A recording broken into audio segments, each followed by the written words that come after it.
The winding dirt road that led to my grandparents' farm seemed to stretch longer than I remembered.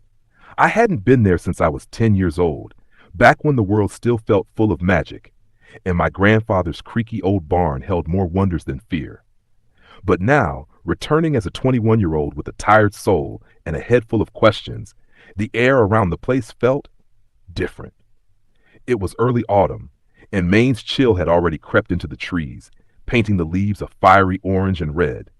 I rolled down the car window to let the scent of dry leaves and earth flood in. It was nostalgic, sure, but under that familiarity was something else, something I couldn't name yet. When I finally pulled up to the farmhouse, it looked almost exactly the same. Weather-beaten white siding, a sagging wraparound porch, and wind chimes that clinked lazily in the breeze. The barn off to the left loomed like a sleeping giant, its doors shut tight. Grandma was the first to greet me. Her smile was warm, but there was a flicker in her eyes, like relief mixed with worry. "You made it before sunset," she said, wrapping me in a thin but determined hug. "That's good. That's real good." "Yeah," I chuckled. "Why? Did I beat the monsters?" She didn't laugh. She just looked at me for a moment, then said, "We'll talk later. Supper's almost ready. Go wash up." Grandpa was inside, rocking in his old chair by the fireplace. He looked older than I remembered, thinner too, but his eyes were sharp. When he saw me, he didn't get up, just nodded once. "You follow the rules, boy, and you'll be just fine here," he said, as if no time had passed between us. "We still live by 'em. Ain't never stopped." I smiled awkwardly. "Rules, huh?"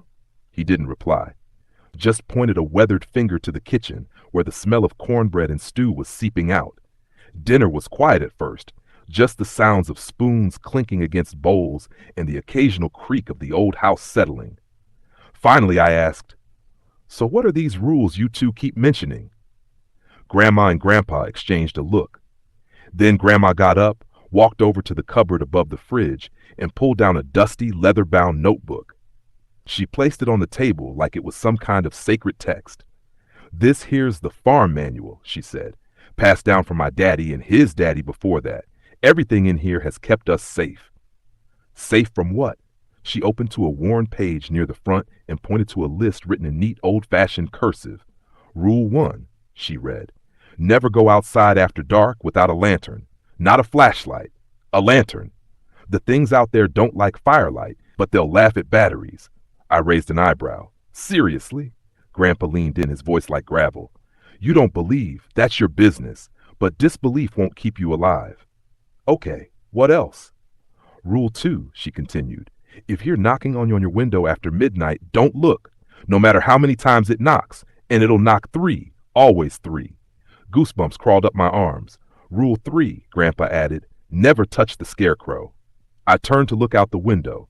The cornfield stretched out just past the barn, rustling in the wind. And sure enough, there was a tall, crooked scarecrow at the center, arms outstretched, hat tilted like it had a personality. "Why not?"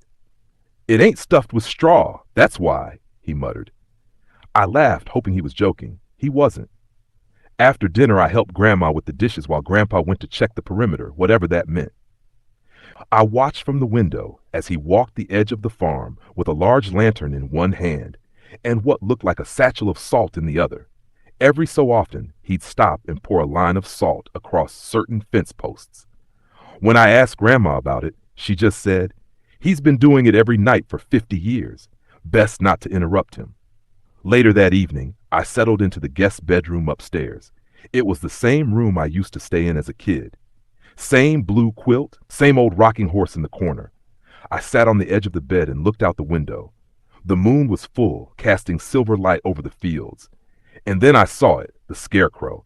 Only now, it wasn't in the middle of the cornfield. It was closer. I blinked. I was sure it had been further away just a minute ago. Maybe Grandpa had moved it? But why? I closed the curtains quickly and tried to shake it off. Probably just my imagination. At midnight, I woke up to the sound of knocking. 3 soft taps. I froze. The sound came again. 3 knocks. Slow, deliberate. My mouth went dry. The knocking was coming from the window, directly behind the curtains I had just closed hours earlier. I remembered the rule. If you hear knocking on your window after midnight, don't look. No matter how many times it knocks, it knocked again. This time louder. I sat up, my heart racing. Every instinct screamed to look, to confirm what was outside, but I clenched my fists and kept still. Eventually, the knocking stopped. I waited for what felt like hours before I allowed myself to breathe. In the morning, I stepped outside to get some air. The sun was shining, the air crisp. Everything looked normal again. Birds chirped, the corn rustled gently, and the scarecrow stood exactly where it had the day before, in the middle of the field. Only now something about its position felt a little too perfect, too intentional. Grandpa was already outside, pouring salt across the edge of the driveway. I asked him about the knocking. He didn't answer me directly, just said that was a test. They always test the new ones. You passed. Who are they? He looked out at the tree line, things that don't belong in the day. That day, I decided to explore the barn. It had always been my favorite place as a child, a world of hay, old tools, and forgotten relics. But when I reached for the latch, Grandpa's voice boomed from behind me. Don't go in there. I turned. Why? It's just a barn. Not anymore, he said. We keep it locked for a reason. I stepped back. Okay, but one day you're going to have to tell me what's really going on here. He nodded. And when I do, you'll wish I hadn't. That night, the wind howled louder than usual. I could hear it pressing against the windows, whistling through the cracks in the walls. I lay in bed, clutching the covers, waiting. The knocking didn't come. But around 2 in the morning, I heard something else. Shuffling. Scratching. Not from the window this time. From inside the house, from just beyond the hallway. I got up, careful not to make a sound.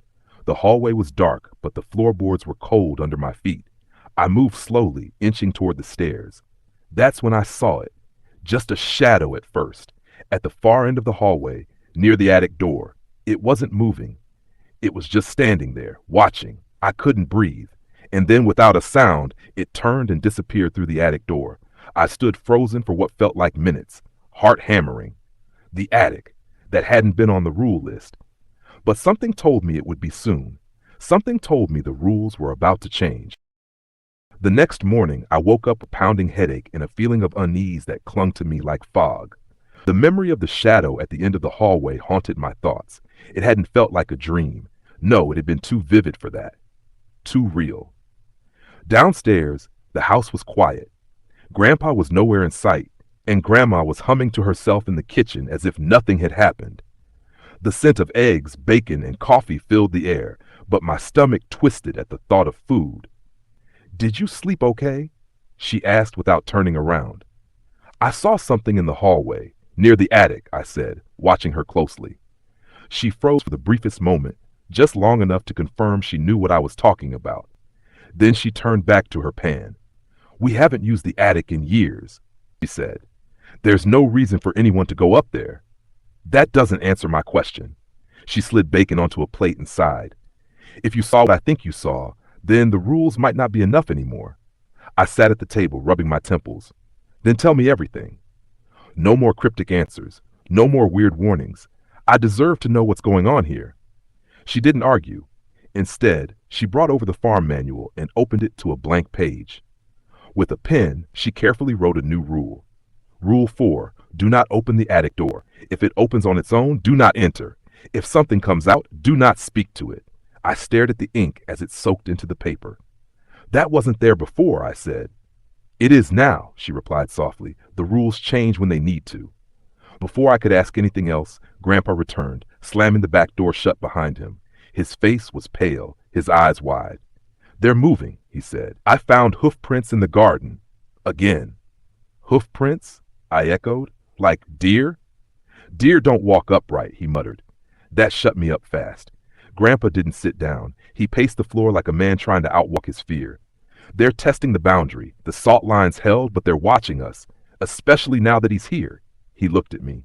I shifted uncomfortably. What do you mean they're watching me? New blood draws attention. You're not used to them. You haven't learned how to look away. You haven't been marked yet. That word stuck with me, marked. Before I could press further, the front door creaked open. A wind rushed in, cold and sharp, carrying with it the scent of something old, like rot hidden beneath fresh soil. The wind chimes on the porch rang with a strange melody, and the attic door upstairs slammed shut on its own. Grandpa grabbed his lantern. We need to check the lines again. Come with me. I hesitated. Outside? He nodded. It's safer than the attic. We circled the property. The farm was larger than I remembered. Fields that rolled like waves, an old tool shed near the edge of the forest, and that ever-present scarecrow standing motionless in the middle of the cornfield. I stayed close as Grandpa sprinkled salt along the fences. Every post got a line. Every corner was sealed. What's with the salt? I finally asked. It's a barrier, he said. They don't like purity. Salt, iron, fire, things that belong to the world before them. Before who? He didn't answer. Instead, he pointed at the scarecrow. You see its head? I squinted. Yeah? There's a crow skull inside that hat. We didn't put it there. One morning it just appeared. And ever since then, the crows stopped coming. We walked in silence for a bit longer until we passed the well. It had a rusty grate over it, chained and padlocked. Grandpa caught me staring. Don't even think about it. That well doesn't go to water anymore. I wanted to ask what it did go to, but I already knew I didn't want the answer. That night, I couldn't sleep. I kept staring at the attic door across the hall. It hadn't moved since the slam, but the air around it felt wrong, heavy, like it was holding its breath. At 2:13 a.m., I heard footsteps, but not on the floor, on the ceiling. They creaked slowly from one end of the attic to the other. Then they stopped, directly above my bed. I pulled the covers up, not that they offered any real protection. Something tapped on the ceiling 3 times, not knocking, tapping, like a fingernail or claw. Then silence. I don't know when I fell asleep, but I woke up with sunlight pouring through the windows and the attic door still closed. I needed answers. Real ones. After breakfast, I demanded Grandpa take me into town. I needed a phone signal, needed to talk to someone, anyone, who could remind me the world wasn't made of shadows and rules. We drove 20 minutes down winding roads before my phone finally lit up with reception bars. I texted my friend Mark. Still alive. Shad is weird out here. Might need a ride soon. I looked over at Grandpa. Why don't you ever leave? He kept his eyes on the road. Someone's got to guard the gate. I waited. He continued. There are places in this country where the veil's thinner, where things slip through. Sometimes on purpose, sometimes not. Our farm is one of those places. I let that settle in. So we're like caretakers? He nodded. Caretakers of rules that keep reality stitched together. When we returned, the sky was darker than it should have been for early afternoon. Thick clouds rolled in fast, casting shadows over the fields, and the scarecrow was gone. We stood at the edge of the cornfield in silence, staring at the empty patch where it had stood for generations. Then we saw the tracks, not human, not animal, cloven, deep, and leading toward the barn. I turned to Grandpa. You said not to go in the barn. I did. But now we have to, don't we? He didn't answer, just lit the lantern, and together we walked toward the place where the rules had first been written, and where, perhaps, they were about to be broken. The barn door loomed in front of us, swollen with age and damp from the creeping fog that had rolled in out of nowhere. It was the kind of fog that moved like it had a mind of its own, too thick, too fast. The rusty padlock hung from the latch, unmoving, but the door behind it was ajar. Grandpa held the lantern high, casting flickering light across the splintered wood. This is where it started, he muttered. Long before your grandma and I came here, before even her father. The rules were born from what lives beneath this barn. I swallowed hard, trying not to let the fear grip me. What lives under it? He didn't respond, only pushed the door open wider. Inside, the barn was a skeleton of its former self. Dust hung thick in the air, and cobwebs stretched across beams like gauze over a wound. The old tractor sat rusted in the corner, long since dead. Tools hung from nails on the walls, untouched for years. But what pulled all the breath from my lungs was what wasn't there, the scarecrow. It stood now in the middle of the barn floor. No longer mounted, its arms hung limp at its sides. The crow's skull on its head gleamed dully in the lantern light. Its clothes, stitched burlap and faded denim, moved faintly, like breathing.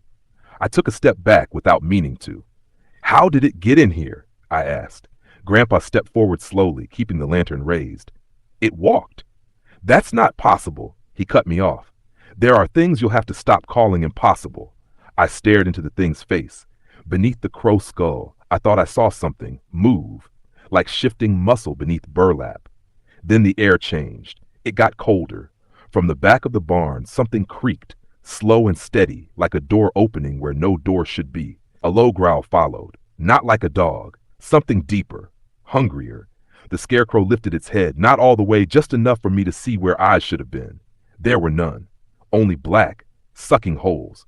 We need to leave, I said quickly. Grandpa stood frozen. Then something clicked. Behind the scarecrow, a trapdoor in the barn floor sprang open and a rancid smell poured out. Rot, sulfur, and something metallic, like old blood. The scarecrow turned, slowly, and descended into the darkness below. Grandpa grabbed my arm. We seal it. Right now. Before it gets out again.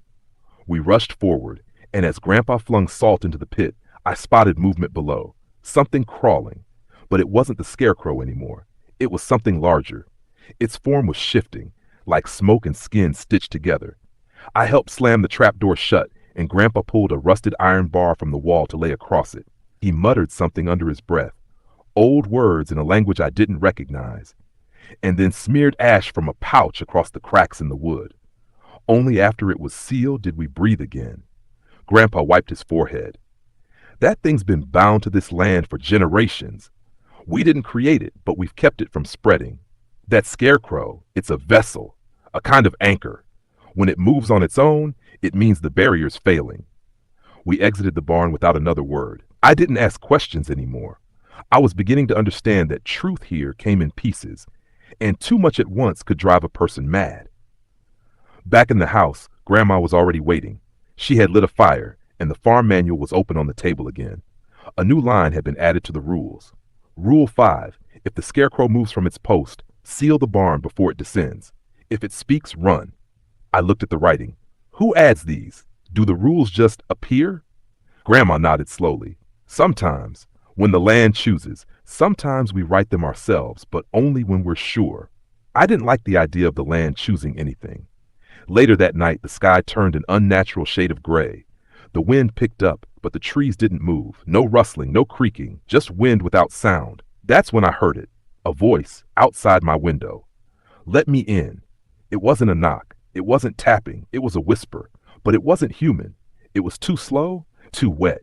Like lungs filled with water were pushing the words out. I stood frozen by the bed, unsure whether to run or hide. Then 3 slow knocks, but not at the window. At my door. I looked through the keyhole. No one. I backed away. More knocks. 3 again. But from the walls now. Something was circling the room. I remembered Rule 2. If you hear knocking on your window after midnight, don't look, no matter how many times it knocks. But the rules never mention the walls. Or the voice. The whisper came again. Closer this time. You opened the barn. No, I whispered. We closed it. We sealed it. The air turned cold. My breath came out in mist. You let me in. My doorknob turned slowly. I grabbed the lantern from the nightstand and lit it. The flame sparked to life just as the door creaked open. Nothing there. Only the hallway. I stepped outside, lantern raised. The attic door across the hall was wide open. Inside, only darkness. But somewhere within it, I heard faint breathing. I called out for Grandma, for Grandpa. No answer, only that steady, sickly breathing. I stepped closer to the attic. The air got thicker, like walking through soup. Then, from inside the attic, something moved forward. A hand, long, wrong, with fingers like roots, slid across the floor. Behind it, eyes. Not human. Yellow, unblinking, watching. I dropped the lantern, it shattered, and the flame went out. When the lantern shattered, so did the thin layer of courage I had left. The attic door yawned open before me, a black mouth exhaling rot and shadow. I didn't scream, not yet, though my legs begged to bolt. That thing, the one with the gnarled fingers and yellow eyes, watched me from just beyond the reach of the hallway light. Unmoving, waiting. My mind raced back to Rule 4. Do not open the attic door. If it opens on its own, do not enter. If something comes out, do not speak to it.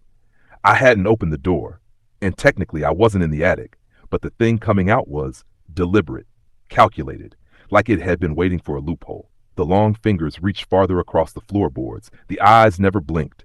Then the voice came, low, wet, and wrong. You broke the seal. I stumbled back, heart thundering. No, we sealed the barn. We stopped it. The thing tilted its head, or what I thought was its head. A sickening crack echoed from the dark, as if its bones twisted the wrong way. One seal holds the root, but the branches run wide. Then it began to crawl forward. I turned and ran. Down the stairs, nearly tumbling over myself, I shouted for Grandpa, for Grandma, for anyone. The house was empty. Only the fireplace crackled, and the wind outside howled with a human-like wail. I threw open the back door and sprinted across the yard. The fog outside had thickened, swallowing the barn, the fields, the trees, everything. I couldn't see more than 10 feet in front of me, but I saw the lantern, Grandpa's. It bobbed through the fog like a will-o'-the-wisp, moving toward the edge of the cornfield. I chased it, boots slamming against the dirt, lungs burning with the cold. "Grandpa!" I yelled. "Something's in the attic! It got out!" The lantern stopped, then turned. Grandpa was standing just beyond the corn rows, holding the flame high. But something about him looked off. His arms too stiff, his stance unnatural. I slowed down. "Grandpa?" He raised his free hand and waved for me to follow, but he didn't speak. I stepped closer. That's when I noticed the salt lines, ruined. Someone or something had smudged them out. And the lantern? It wasn't casting any shadow behind him. My blood turned to ice. "Rule 6, I whispered to myself. "There is no Rule 6. I backed away. The figure grinned and then dropped the lantern. It vanished the moment it hit the ground, swallowed by the fog like it never existed. A second later, something screamed from the corn. I ran. Blinded by fear, I sprinted across the yard, past the house, toward the one place I hadn't gone yet, the root cellar. Grandpa had once told me as a kid that the root cellar was only for emergencies. If the land ever turns, boy, if it ever breathes against you, you run to that cellar and you stay put. Now it made sense. I reached the hatch behind the chicken coop and yanked it open. Cold, damp air rose to meet me. Inside, the smell of mold and old soil was strong, but at least it was safe. I slammed the hatch behind me and locked it from the inside with the iron bolt. The darkness swallowed me. Only the dim light from my phone remained. I sank against the wall, trying to make sense of everything. The attic was open. The scarecrow had moved. Something was imitating Grandpa, and the rules were changing faster than we could write them. After several minutes of panting and pacing in the cramped cellar, I turned on the flashlight. That's when I saw them. Markings, carved into the stone walls. Dozens of them, circles with lines, spirals, runes I didn't recognize. But one symbol appeared over and over, a single eye, split down the middle. At the center of the room, I found something worse, a trap door. Another one. This one bore a sigil burned into it, sealed with iron nails and drizzled wax, a warning more than a barrier, and it was humming. Low, rhythmic, like a heartbeat. Something down there was alive. Suddenly my phone screen flickered. The light dimmed, then surged, then a notification popped up, a message, from a number I didn't know. Open quote, "You shouldn't have opened the barn." Close quote. I dropped the phone. Then the voice returned, not from above, but from below the trapdoor. "Let me show you what they've hidden from you." I backed into a corner, trembling. The humming grew louder. The floor beneath me throbbed like a living thing. And then, silence. Utter, suffocating silence. A knock echoed from the trapdoor. Just one. Then a second. Then a third. I remembered the other rule, the original one. 3 knocks, always 3. The voice spoke again, but this time from everywhere. From inside me, around me. "You've been invited." And before I could stop myself, before I could think, the trapdoor began to open. The trapdoor creaked as it lifted, pushed from below by a force I could not see, only feel. A pressure built in the air like a storm about to break, and with every inch that door opened, the deeper that pressure pressed against my chest. Then it stopped, half open. Blackness yawned beneath, deeper than anything I had ever seen. A smell followed, earthy, wet, ancient, and wrong, like something had been buried alive for 1,000 years and just now remembered how to breathe. I should have run. I wanted to run, but something, some pull like gravity or curiosity or madness, kept my feet frozen in place. From the darkness below, a voice echoed upward. We waited for the bloodline to return. It wasn't one voice. It was many. Hundreds, layered atop one another, male and female, young and old. They spoke together like a choir of the dead. I forced my body to move, to crawl back toward the cellar door, heart thudding like a war drum. I was almost at the hatch when a hand gripped my ankle. Not a normal hand. It was long and thin, skin stretched too tightly over bone, fingers ending in tips like thorns. It was cold, so cold it burned, and it pulled with inhuman strength. I kicked and screamed, clawing at the dirt walls, dragging myself up the stairs while the thing below whispered and growled, pleading and threatening all at once. Then a bright light flooded the cellar. Firelight. The hatch door above burst open, and Grandpa stood there, lantern in one hand, a shotgun in the other. He didn't ask questions. He just raised the barrel and fired. The blast thundered through the chamber. The hand released me instantly, retreating into the dark with a screech that shook the stone walls. Grandpa reached down, grabbed me by the arm, and yanked me up into the night. "Are you trying to die, boy?" he barked. "That place ain't for you. Ain't for anyone." He slammed the hatch shut and drove 3 iron nails through the latch using a claw hammer he carried in a sheath on his belt. Then he poured salt in a circle around it and began to speak in the old language again. "What the hell was that?" I gasped. "The root," he answered grimly. "The oldest part of this land, and it's waking up." I stood trembling under the moonlight, feeling small, powerless. "You never told me it was alive down there." He sighed. "Because if you know too much, it sees you. It listens. It learns your name. And once it knows you—" He didn't finish, just walked toward the house. Back inside, Grandma was waiting with warm towels and a cup of something thick and herbal that made my throat burn. "You're lucky he heard you," she said. "We thought the attic had taken you." "It almost did," I said. "Something came out. It looked like Grandpa, but it wasn't." Grandpa looked up sharply. "What did it say?" "It waved, smiled, didn't speak, but the lantern, it didn't cast a shadow." Grandma nodded slowly. "A mimic. We haven't seen one in 30 years. Grandpa grabbed the farm manual and flipped to the last page. He scribbled down a new rule in sharp, angry handwriting. Rule 6. If a loved one appears in the wrong place or at the wrong time, ask them what they gave you on your 10th birthday. If they don't answer correctly, don't speak, don't run. Just light the lantern. I looked between them. "This book, it's still growing, isn't it?" Grandpa nodded. "And it'll keep growing until the land forgets how to hunger." That night, I didn't sleep. Not because I was afraid of knocking or voices or shadows, though those came too, but because something inside me had shifted. I'd seen what lived under the farm, and I understood now. This wasn't a haunted place. It wasn't cursed. It was a boundary, a line between two realities. And the rules weren't just for safety. They were containment, and they were cracking. Around 3 in the morning, I sat by the fire while Grandma dozed in her chair and Grandpa watched the windows like a sentry. Then from outside we heard it again. Footsteps on the porch, but not heavy, stomping ones. Light, barefoot, like a child's. 3 soft knocks. At the door. Grandpa stood slowly, raising the lantern. I moved to stop him, but he held up his hand. From the other side of the door, a voice whispered, "Grandpa, it's me. I'm scared. Can I come in?" The voice was my own. I staggered back, heart racing. "Don't answer it," I whispered. "I won't," Grandpa said. "But it's learning faster now, trying new tricks." He stepped closer to the door. It knocked again, 3 times. Then silence. "Then, Grandpa, you left me in the cellar." "Why?" It knew, it remembered. The thing in the ground wasn't just alive. It was awake. And it had a voice. The voice at the door, the one that sounded like me, faded into silence.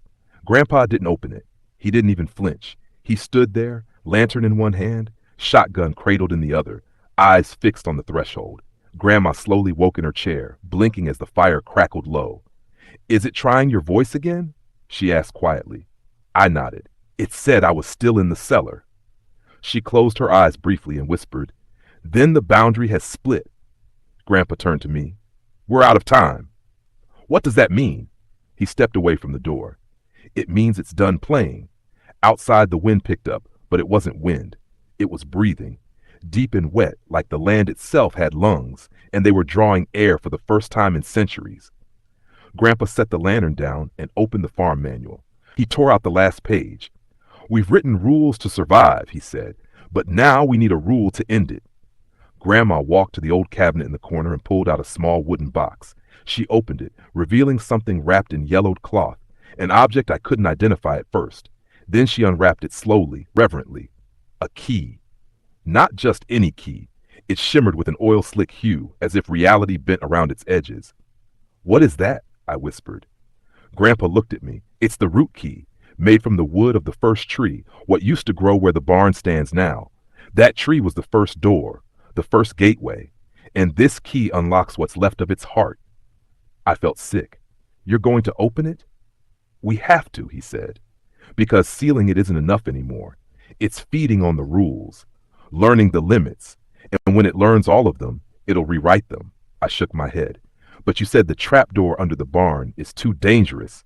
It is, Grandma cut in, which is why we're not going to the barn. I blinked. Then where? They both turned to me. The well. I stared at them, horrified. That thing leads down? Grandpa nodded grimly. All the roots connect eventually. The key in Grandma's hand began to vibrate as if drawn towards something, or something was pulling it. I'll go with you, I said. You can't do this alone. Grandpa smiled sadly. You already broke the line by returning. Your blood started this, but it also means you can finish it. We left just before sunrise. The fog had thickened so much we had to walk hand in hand. The land moaned beneath our boots like a giant stirring in its sleep. When we reached the well, the grate covering it had already been twisted open, as if by claws, not tools. Grandpa handed me the lantern and the key. The climb won't be long, he said. It wants you close now. Grandma gave me one last hug. She pressed her lips to my ear and whispered, if it speaks, don't answer. If it offers, don't accept. And if it shows you something beautiful, run. I nodded, heart pounding. Then I lowered myself into the well. The walls were slick with moss, and the air grew colder the deeper I descended. But the lantern held, its fire steady. After what felt like an hour, my boots touched soft earth, the bottom. The space opened up into a hollow cavern, huge, breathing, alive. Roots dangled from the ceiling like veins. Water dripped upward instead of down. And in the center stood a door, the door, made of ancient wood, covered in carvings. The same symbol I'd seen in the cellar repeated all over it, the split eye. I approached slowly. The moment I inserted the key, something inside the door moved. A whisper slithered into my head. We could make a new world, you and I. Just open it. Rewrite the rules. No more death, no more fear. I remembered Grandma's words. If it offers, don't accept. I turned the key. And the door screamed. Not audibly. Its scream was inside my head, ripping through my thoughts like claws on bone. Images flooded my vision, fields of bodies, children stitched into the soil, a sky made of writhing mouths. I pushed the door open, and there it was, a black pit, deeper than reality. Inside the root thing, a mass of limbs and faces and tendrils, eyes with no light, a heart the size of a barn pulsing in the dark. It saw me. It knew me. And it reached up with 1,000 hands. I held the lantern out over the edge and dropped it. Fire exploded downward. The oil, the flame, the old magic, everything burst at once. The cavern lit up like a furnace. The door cracked and crumbled. The screaming stopped, and the blackness folded inward. Everything vanished. I woke up 3 days later, in my bed, at the farm. Grandpa and Grandma were sitting nearby watching. You did it, Grandma whispered. The door's gone. The land's quiet again, Grandpa said, but not empty. I sat up slowly. What now? Grandpa handed me the farm manual. Most of the pages were blank, but one remained. The final rule. Rule 7. If the roots grow back, burn it all. I left the farm 2 days later, but I didn't go far, just into town. I visit Grandma and Grandpa every week. The rules haven't changed in months now. The barn is empty. The scarecrow hasn't moved, but I keep the manual with me, because sometimes, late at night, I still hear knocking, not on a door, not on a window, but deep inside the ground, waiting. And I remember what Grandpa said, the land forgets how to hunger, but it never forgets how to dream. The end.